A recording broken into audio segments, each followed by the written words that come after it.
Thank you. New tonight, families at a Michigan high school where 15-year-old Ethan Crumbley opened fire on his classmates have now filed a new federal lawsuit against the school district, pushing for them to make changes after that deadly and tragic shooting. The November shooting at Oxford left 4 students dead and injured 7 others, and it has sparked multiple lawsuits against both the school district and the parents of Ethan Crumbley over accusations that neither did enough to listen to warning signs and prevent this attack. The school district we have reached out has declined to comment on this lawsuit, but joining me now is one of the plaintiffs, Andrea Jones. She is the founding member of Change for Oxford, and her son Griffin goes to school there at Oxford High. Andrea, thank you for your time tonight. I appreciate it.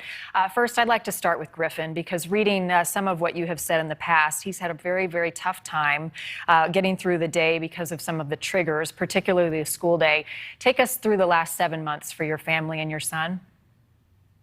It's been challenging for sure. These kids all miss a lot of school. It's difficult for them to be in the scene of the crime.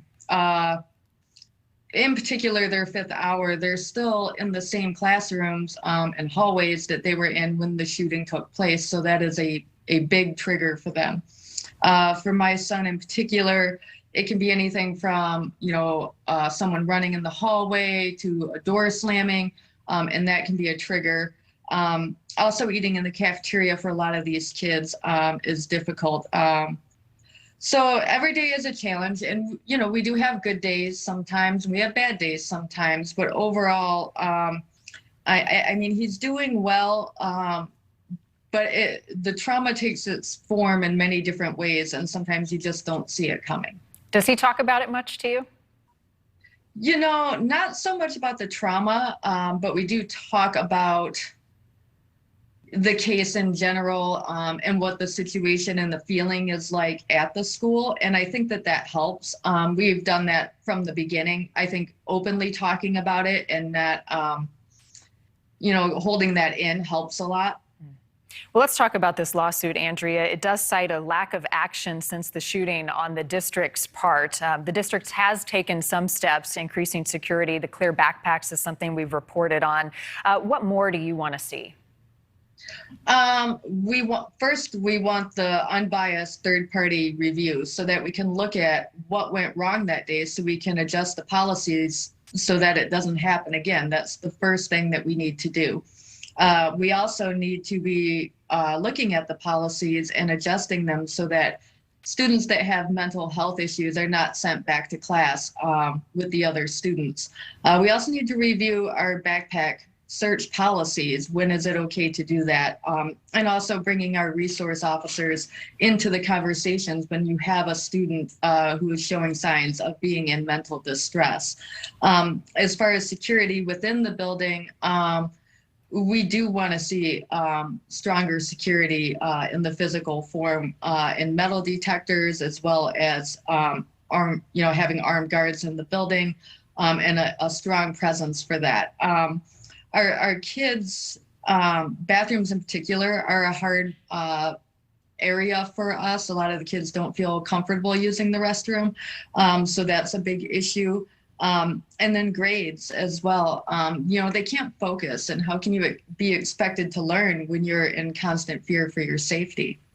The district, as I said, hasn't responded to this latest lawsuit, but you all are not seeking any damages here. You just want change and action and this third-party investigation.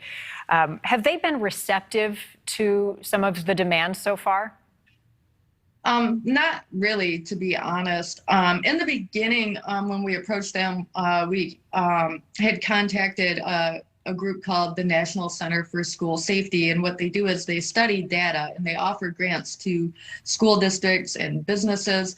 And what they do is they study safety for buildings and track data for shootings and what each building and individual can do to help prevent this.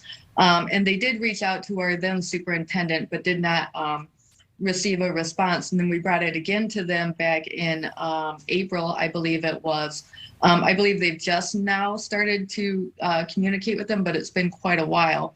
And we've been asking for this. Well, actually, we haven't they brought the third-party review up on December 4th. It was offered by the superintendent at that time. And we've been asking since then, and it just keeps getting pushed back or delayed. And then we were told they weren't going to do one at all until after all of the civil and the criminal cases were done, which would be years. Everybody would be moved on, memories would fade. And so then we were told that we would get a third-party company that was hired with their lawyers. And so the likelihood of getting an unbiased third-party review that way are slim to none. Well, Andrea, I appreciate you coming on tonight. It's about 10 weeks until Griffin and all of the other students at Oxford head back in the fall. We'd like to have you back on to update progress of this lawsuit and how folks in your community are doing. Thank you so much. Keep us posted. Yes, thank you. Thank you.